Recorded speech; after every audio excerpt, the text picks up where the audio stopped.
እግዚኡ መርሃ ዮርዳኖስ አፍአ እግዚኡ መርሃ ዮርዳኖስ አፍአ ወበህያ ዮሐንስ በስመ አብ ወመንፈስ ቅዱስ አሐዱ አምላክ አሜን።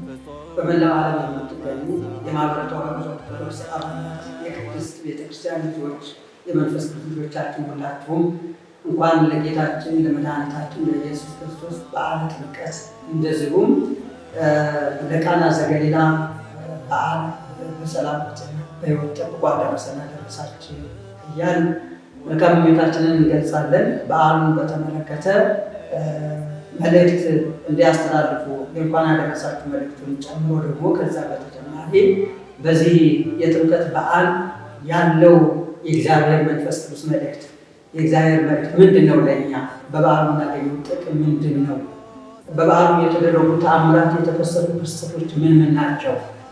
ለበዓሉ እኛ የሚጠበቅብን ነገር ምንድን ነው? የሚሉትን በማንሳት መልእክት እንዲያስተላልፉልን ለልጆቻቸው ከመልካም ምኞታቸው ጋራ የበዓሉ መልእክት እንዲያስተላልፉልን ከኔ ጋር አብረው የተጋበዙት ክቡር አባታችን መልአከ ብርሃን ቆሞስ ዶክተር አባ ጴጥሮስ ሰሎሞን የታላቁ ገዳም የምስካየ መድኃኔዓለም ገዳም ስብከተ ወንጌል ኃላፊና የቦርድ ጸሐፊ እንደዚሁም የቅድስት ሥላሴ ዩኒቨርሲቲ መምህርና የዲፓርትመንት ኃላፊ አባታችን የማኅበረ ተዋሕዶ ኦርቶዶክስም እንደዚሁ አገልጋይ አባታችን ናቸው።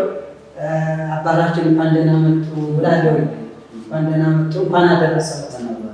እንግዲህ በመግቢያ ላይ እንደተናገርኩት የማኅበረ ተዋሕዶ ኦርቶዶክስ ልጆች በዩቲዩብ በቲክቶክ እንደገና በፌስቡክ በዋትስአፕ እና በሌሎቹ ሚዲያዎች ይህንን የእርስዎን መልእክት እየተቀባበሉ ያስተላልፉታል እና በዚህ በዓሉን በተመለከተ ጥምቀትና ቃና ዘገሊላ አብሮ ተያይዘው ነው የሚከበሩት እና የእነዚህ በዓላት መልእክት ምንድን ነው? በበዓላቱ ያለው እግዚአብሔር ያደረገው ተአምራት የከሰተው ቸርነት ያሳየው ቸርነት ለእኛ ለልጆቹ ለእግዚአብሔር ልጆች ያደረገው ነገር ምንድን ነው? በምንድን ነው የሚዘከረው?